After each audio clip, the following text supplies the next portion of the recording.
What's up, guys? Welcome back to the Lando and C show. How you doing, man? Chilling, Landon. Not Dude, doing much right now, but excited for tomorrow. That's for sure. playoff basketball is upon us. We just Finally. recently made a video talking about our predictions and preview of the landscape and everything, and it's finally here. Tomorrow is the first day of the play-in tournament. The play-in tournament is kind of a newer idea. They introduced, what, 2-3 years ago now or something? Yeah, I think it's been like maybe 3 or 4. Yeah. I maybe Um, 4 is a little too much, but I feel maybe like three two or years. 3 years. Yeah. Probably, it was like during COVID, no? Like during the bubble or no? Or was it before that? Was it during the bubble? No, it wasn't. I think the bubble was a whole different thing though. Anyway, so yeah, it's play-in tournament time.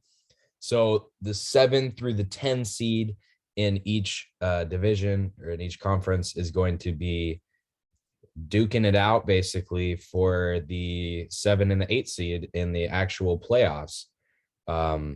And starting off on Tuesday, which is tomorrow, or filming on Monday. So starting off Tuesday, the first game is going to be on TNT, 7 p.m. Eastern, the Eastern Conference matchup between the Cleveland Cavaliers and the Brooklyn Nets. I'm excited for that game.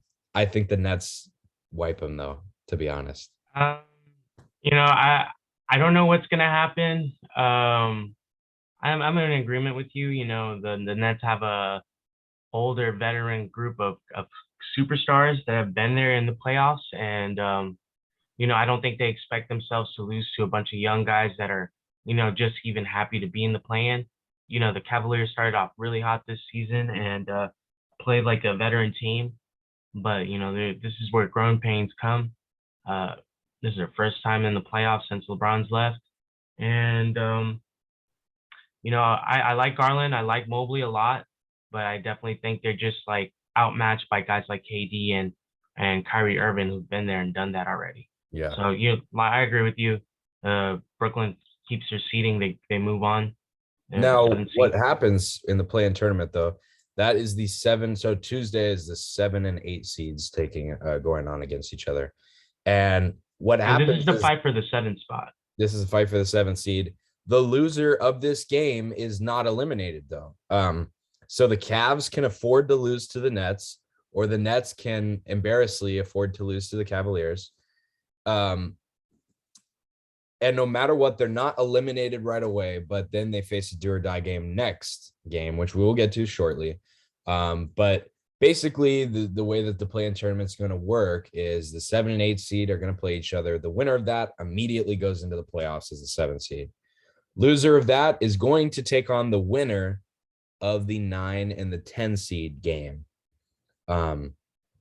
So if we're talking about the Eastern Conference, I guess since we're in the East, let's just do that real quick.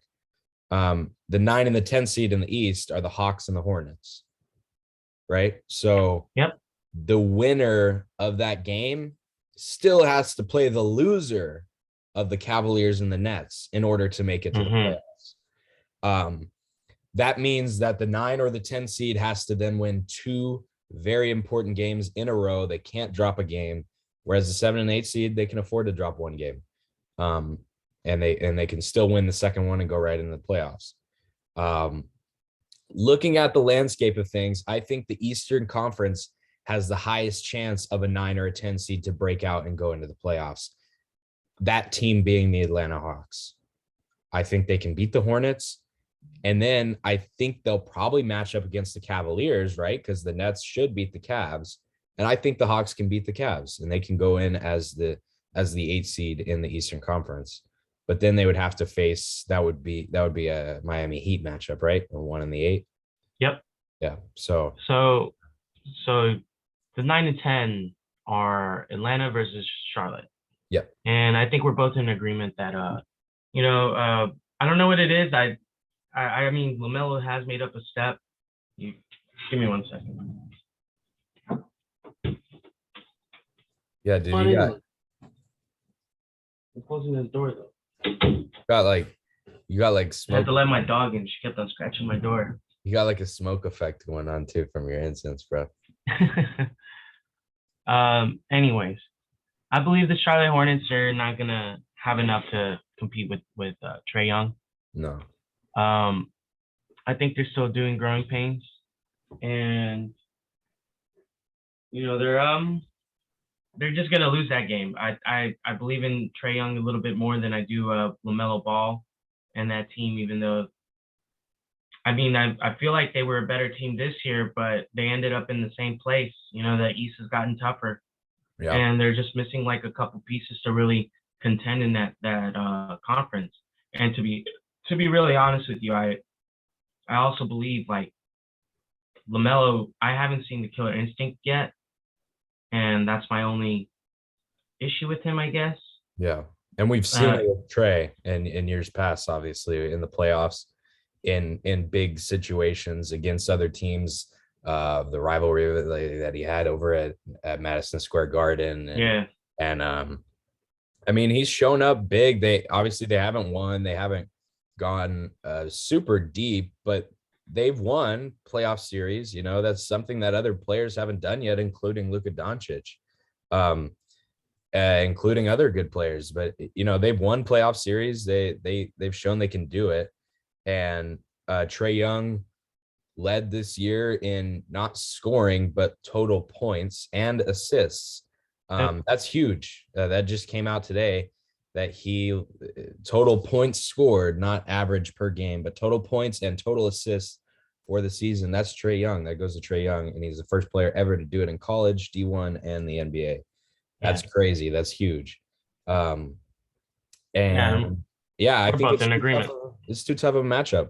And I think that they're the largest front runner of all the 9 and the 10 seeds to actually break out and make it and win that second game against the 7 Yeah. or the 8 and make it to the actual dance and become the 8 seed. Yeah, I can see Atlanta coming out and playing whoever comes into that 8 and 9 game, Yeah. of which we both think will be Cleveland. And they would prefer it to be Cleveland 100%. Especially after just losing to the Nets, they would definitely prefer it to be Cleveland. Now, if somehow Cleveland gets the win against the Nets and the Hawks have to face the Nets, I'm not so sure about that anymore. I don't see the Nets losing two really high caliber games in a row, two must-win games. Just the way that they're playing right now with KD and everybody, I don't see them really losing 2 games in a row, especially against a 9 seed, once you get down to it. The one thing I do want to know is the status of Jared Allen, because I feel like if he is playing, the Cavs have the shot at least beating the Atlanta Hawks. Yeah, that'll be a great matchup. If we do get Cavs Hawks in a do or die game, I'm excited for that game, like a lot. But yeah, I still stand by that though. I definitely say the Hawks out of the East and the West are the front runners for a 10 seed to win 2 games in a row and make it out of the tournament and go to the I think we're both in agreement though. The Cavs and the Hornets will be the 2 teams that just missed the playoffs. Yeah, I believe so. Yeah. In the Eastern side, I think the Cavs and the Hornets are going to miss it. And that's that. So yeah, the Cavs Brooklyn on Tuesday, and then that Hornets Hawks game is going to be on Wednesday, both at 7 p.m. Eastern. Now we're going to go over to the Western Conference. We kind of picked that. So Western Conference now on Tuesday, 9:30 p.m. Eastern, the Los Angeles Clippers are going to take on the Minnesota Timberwolves in a 7 and 8 seed matchup. Winner of that game immediately becomes the 7 seed and goes straight to the playoffs. I'm excited for this game, man. I am too. I'm glad this is a Tuesday game. I'm excited for this. Yeah, yes. I think this is going to be a fight, man.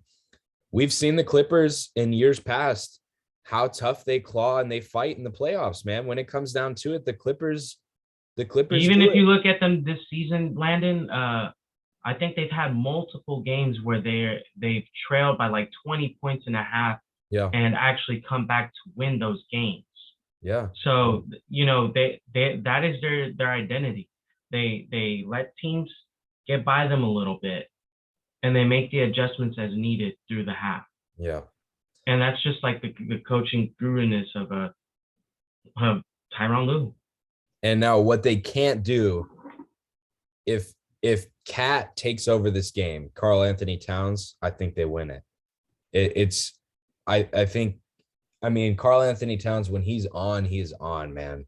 When he is playing at his best, he's almost unstoppable. He's just a force to be reckoned with down low, and he's a great shooter as well. I mean, he's just from anywhere.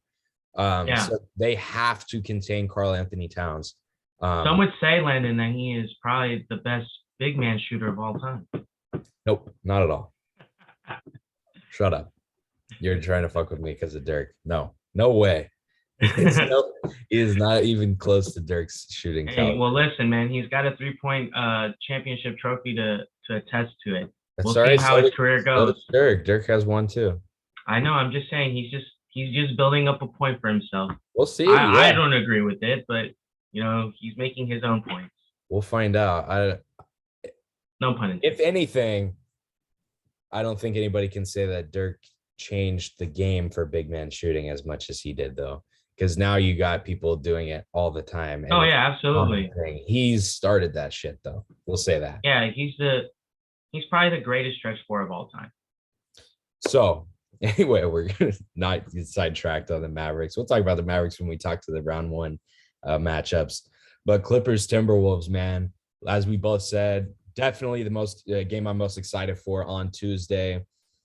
Unfortunately, I'm going to be working, but I work at a bar, so we'll have the games on. It'll be fun. I'll be able to look up, and Tuesdays aren't too busy, so I'll be able to watch a good amount of the game. Man, I really don't. I think I'll probably go with the Clippers winning this game. I don't know why, but I think I will. I think I'll go Clippers.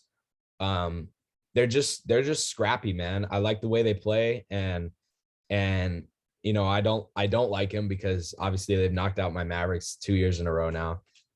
And that goes to show, they are a scrappy team, and they're relentless. And when it comes down to winning the games, winning the must-win series, they do it often, and they've done it 2 years in a row against Luka Doncic, against good Dallas teams.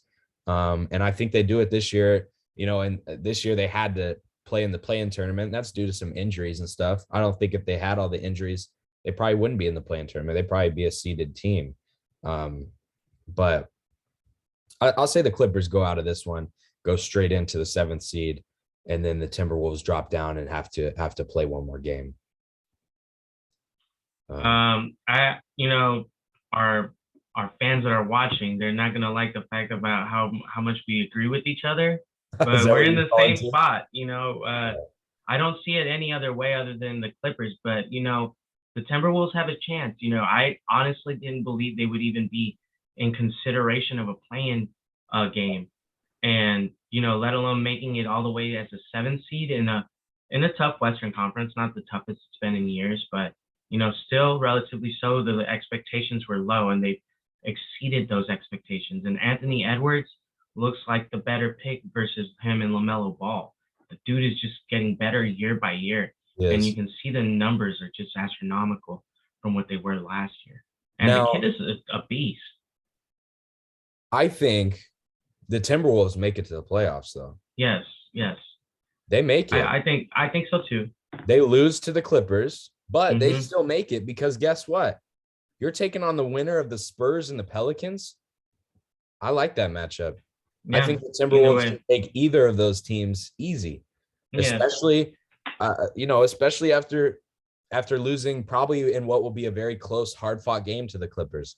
I think they're like, all right, we're still in this thing though. Let's get this win against these two teams that aren't really anything special. The Spurs and the Pelicans. One of those teams, honestly, should be the Clippers or the Lakers. I mean, it should be. It should have been, yeah. It should have been. If they were to just try a little, come on, man. Like you got 3 All-Stars on your team. 4. Yeah. You have 4. You got Carmelo. I forgot about Carmelo.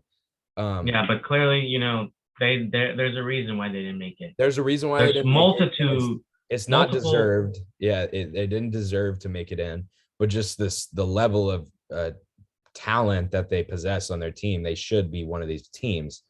And I then I agree. think they could beat the Timberwolves if they were to meet the Timberwolves.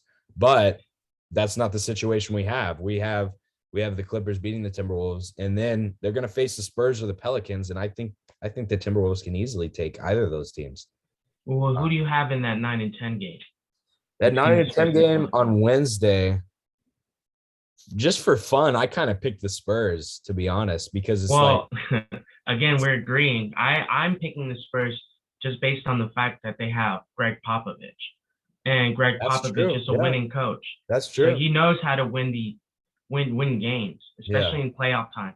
And I mean, this is a new element of playoffs that he's never been in, but I can guarantee you that even though those guys are young, they still have an all-star in DeJounte Murray. The Pelicans don't this year. Yeah. Even though Brandon Ingram is a previous all-star from a year ago, it's not the they're going up against a Greg Popovich led coaching team. Yeah. And that's going to be tough to come out of. And you already know Pop is going to make the adjustments to win. And the guys behind DeJounte Murray are good too. What's his name? Johnson. I think it's Keldon Johnson and Devin Vassell.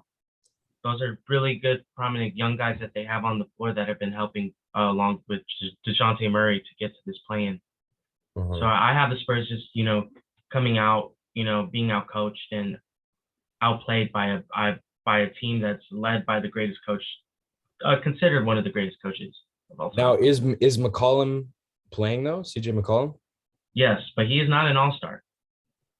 Never once been an I mean, all-star. if you have an argument for the Pelicans, you have an argument because they have CJ McCollum and he's good. Yep, I mean, and we're not going Brandon to say he's not Ingram. an all-star. CJ McCollum's a great player, and they have Brendan Ingram. Yeah, so I mean, if you there's an argument for the Pelicans. Yes, they have good players. They Definitely. have great play. They have solid players that on any championship team And could they have be. Valanciunas too. I didn't even Yes. realize they have him. I didn't They even know have. that they had him, honestly. Yep. But yeah, they have Valanciunas. He's a good center, man.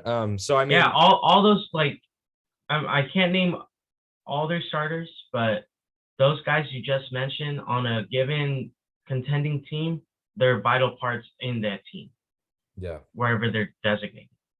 But I just think they have the coaching side of it, especially considering it's a one game thing and anything can happen in one game. And yeah, I one think it's all game. about adjustments on how you handle this game. And Yeah, I think who else but Greg Popovich to handle that, you know? yeah. And I think that's where that where that kind of like advantage is so lopsided. Not saying that Willie Green isn't a great coach, but you know, Greg Popovich is levels up ahead of him. Of course, yeah. Popovich has so much experience, and is he the most wins of any coach of all Yep, time? Correct? Yeah, yeah. So correct. I mean, obviously one of the best coaches of all time. Now, these games that happen, these second games where the 9 and the 10 seed face the loser of the 7 and 8 game, those are going to be happening on Friday. And then the round one is going to start they said no earlier than Saturday, I think is the phrasing they used. I don't think we have a set date yet, but it'll probably Yeah, be not yet. Saturday or Sunday when we start round one. And um, those are our picks. And before we're done, I would like to just pose a question. Are any of these teams going to make it to the NBA finals at all? Are any of these play-in tournament teams going to make a deep run and make it all the way? Obviously, I think the Brooklyn easy Nets are the front only runner team. is the Brooklyn Nets just because of the players they have on their team. But I don't I think they wouldn't. will make it all No. the way. Yeah, I don't think they will. The Hawks are a good team. I don't think they will. I think they'll probably end up losing in round one to the Heat if they make it in. That's going to be a tough series, though. If that's the matchup for one Heat versus Hawks, I expect that series to go at least 6-7 games. I do too. But yeah, I think the play-in tournament, it's cool to get some teams in there, and and some teams that maybe wouldn't be in there if you just do 1 through 8, like they've done in the past. But yeah, I don't think any of these teams are going to break out this year. Yeah, but I don't think that's the purpose of the tournament. I think just the purpose of it all is that we have competitive basketball from game 1 to game 82, because I think that's what you saw. Like Yeah. last night, I mean, this is the opposite of competitiveness, but this is still strategic strategy. Hold up. All right, get out of here. It was it was strategic strategy right there, though. The Bucks did not play Giannis and only played Drew Holiday for 1 possession, and that was the tip off and fouling the person who got the tip Why did they do to that? avoid the Brooklyn Nets. So what? To avoid the Brooklyn Nets or Really? the Hawks, because now they're the 3rd seed, and guess who they face? The Bulls. They like that matchup a lot better. Yeah.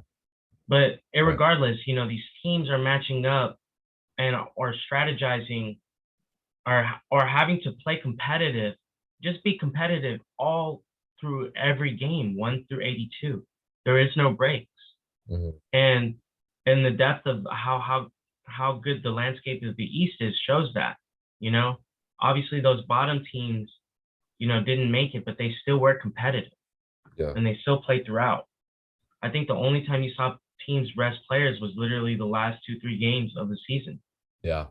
It's so interesting to me too to see like the 2 teams that were very highly regarded going into All-Star break that then played terrible after the All-Star break are the Bulls and the Lakers. They both played terrible after the All-Star break. Yes. How are the Bulls still in it? Not even in the play-in tournament. They're just straight in it. They're the 6th seed. And well, they won enough games to start the first half. And I think that's what it was. They came out very strong. And once the second half came in, and I guess the intensity, riled they up. were able to lose a bunch of games, I guess, to just afford to lose it. Even though the East is stacked, as we've been saying, like the East is, I mean, they definitely dropped down. Yeah, The but Bulls were like second place at one point. Yeah, they were first second place at one point. Yeah, they were probably as high as first place at one point. But I thought they did get first seed at one point. I'm pretty sure they did. I thought they did, but yeah, it's just interesting to see that. And then you're talking about resting players. I'm just gonna quickly say it. I'm very, very disappointed in the decision to play Luka Doncic full out last night, and he had a calf strain. And guess what? And it's right, because it was a meaningless game. It was a meaningless game because the Denver Nuggets lost to my Lakers last night in overtime. The Lakers came back from a 9-point deficit, and Austin Reeves, the first undrafted rookie to have a triple-double. How do you like that? The Lakers got a start. On the final game of the season? Yeah, I guess Austin Reeves to me is probably the best white boy in the NBA right now. And behind him is probably Nikola Jokic and Luka Doncic. I don't know that you're putting him up against 2 MVP candidates this year, and well, I think his resume proves it. If we're just going off of last night, a triple double, undrafted, that was big. Pretty good, man. It's big news, big noise. Just be scared of that kid when he comes in his second year. I don't know. You remember a few years ago how dangerous Matthew Dellavedova was in the playoffs. He was but Delly was just a great intense defender, and he gave Curry. He was intense. That's it. But Austin Reeves can put the ball on the floor. But yeah, anyway, I'm very disappointed in that. I really hope it's not serious. He needs to be there. And who knows, because they're checking the MRI today, and they have no understanding of the severity of the injury. Because if they lose Luka. Yeah. I mean, this whole season for nothing. We won 52 games. Great season. First 50 plus win game, 50 plus win series in a season, in multiple years. It's the first time we're going to host a playoff series since 2011 when we won the championship. It's the first time in 4 years since one of our players has played all 82 games in Dwight Powell this year. Beautiful play from him all year after coming off an Achilles injury last year. So like just the cards are together for the Mavericks in the first round. And we'll talk about that later on when we get to round one previews. But I'm very disappointed in that decision to play him. Not only did the game did not matter, but he wasn't even going to be playing anyway because he was supposed to be suspended for that game because of the damn flagrant foul.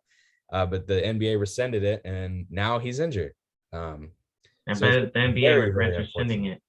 Yeah, I wish. Yeah, I wish he just would have taken the suspension at this point. Now that would have been way better.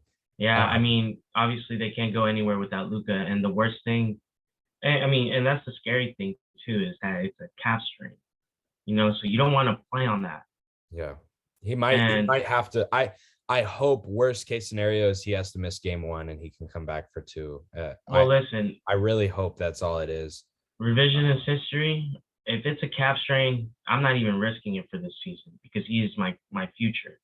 And you know, we saw it with Kevin Durant, and when he was still a Warrior, they rushed him into it. And guess what happened in the finals and his first appearance in the playoffs since his injury? He tore his Achilles. Mm-hmm. And I'm not saying this was the only reason why Kevin Durant left, but I would assume it's a big reason as to why he would want to leave because of the fact that they told him he was ready to go to play in the finals and proceeds to tear his ACL or tear his Achilles. Now, you know, obviously, in probably in a couple in our Mavs and Laker preview, you know, I was talking funny about how Luka might want to be a Laker and stuff, but if they mismanage this injury and he goes out there and tears his Achilles because they misdiagnosed his calf strain, there's going to be a lot of turmoil in that front office and the trust within Luka Doncic and the Dallas Mavericks. So I think they need to be precautious with the calf strain. They definitely do. Don't take no risk that you don't need to take. It's a bad situation. It really sucks. We'll get to that more when we know more about the injury. We will know more about the injury once we're doing the round one previews, which will be probably Saturday, Sunday-ish, like we talked about. So, yeah, this was the play-in tournament preview of the landscape. Very excited for the games coming up. Playoff time. Nets and Clippers, Timberwolves, dude. That's going to be a fun Tuesday of basketball. So do or die games then come up on Wednesday. So yeah, any last words you want to say about the play-in tournament, the playoffs, anything like that? I just hope we get some good games. I think we will. I'm excited for the Eastern Conference this year, like we talked about in our other video. Yeah, see, that's what I'm looking forward to. Round two is going to be probably some of the best basketball we've seen in our lifetime. Can't wait. Yeah, thank you guys for watching. Again, please chime in down below. Let us know if you have different picks than us. If you think the Spurs are going to make it out of the play-in tournament and they're going to go all the way, they're going to go to the Western Conference Finals, let us know. Do your hot takes down below. Well, whoever that guy is that betted that in Vegas, well, I bet he's praying his lucky star. Yeah. Yeah, thank you guys for watching. And we'll see you for play-in tournament reviews, round one previews, everything. We're going to do a lot of NBA playoff basketball videos. MLB season is just kicking off in full swing, so we going to have some videos coming up. Man, what's up with the Dodgers, man? They had more hits than the Rockies and still lost. That's crazy. First series, but we will find out. We're going in. I'm already overreacting. We're going to go to a game pretty soon. I can't wait. So, yeah, we'll see you guys later. Thank you so much for watching. I appreciate y'all. Thank you guys. And let's have some good basketball in the playoffs. We're very excited. See ya.